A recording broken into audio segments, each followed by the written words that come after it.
This is a very dangerous parable, historically. Jesus is speaking to the leadership of Israel, chief priests and the elders. But down through the centuries, as subsequent Christians, down to our own day, have interpreted this parable, it has caused unending harm to many people, particularly Jewish people. Jesus was castigating the leadership of Israel because they were not recognizing the signs of the times, especially himself and the preaching of John the Baptist.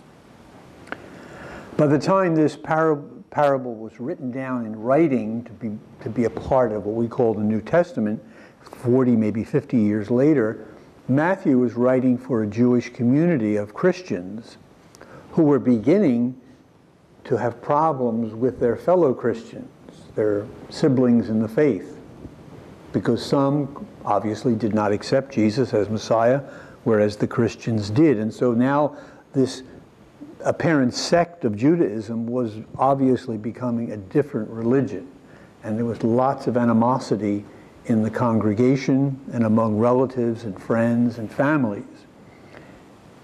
But the worst part of the damage done by this parable was in subsequent centuries, because down through the history of the Christian church, and don't forget, up until the year 1054, there was only one Christian church. Then we had the Orthodox and the so-called Catholic split, and then 500 years later we had the other splits. But in all of these groups, whether united in one church or divided in many, many separate churches, the suffering that the Jewish people experienced at the hands of Christians comes from a misreading of this parable. The notion got into the teaching of our church, not just the errors of the common folk like us, but into the whole mentality of the church, that Christians had superseded the Jewish people as God's chosen ones. Theologians call that supersessionism, which is a nice word, but it's not a nice event for the Jewish people, because down through the centuries they suffered physical harm because of this mentality of Christians toward them. A Jew would never leave home on Good Friday in medieval Europe at the risk of his life, because when the Christians heard the Passion story, they got all worked up and went out and looked for Jews in many, many cases. And there were periodic pogroms or persecutions of Jews in various towns and villages throughout the history of Europe. And this is an ancient history, because the Holocaust did not come out of thin air. The Holocaust was not the result of one man's craziness and evil. There was a fertile field, a fertile way of thinking which had pervaded the Christian community down through the centuries, which made the Holocaust, as horrible as it was, a possibility. So what does the parable have to say to us today?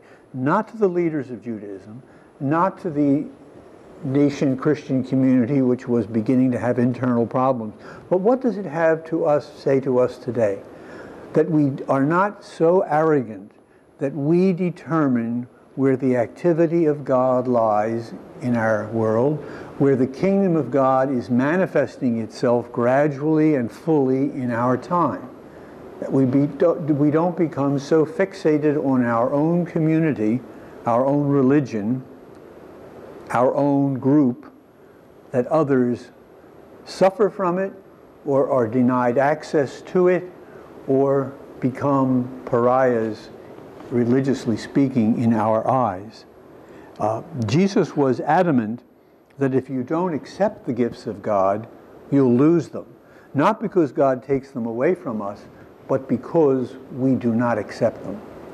And Jesus has given us the beginnings of the full kingdom of God. He says, within you, and that's where we have to begin, within us, but then among us, who constitute church, because of all the people in the world that should be proclaiming the kingdom of God, as described in that first reading, which was also a vineyard story, we are the ones who are most responsible because we have been brought to the knowledge of Jesus through no credit to ourselves, but as pure gift.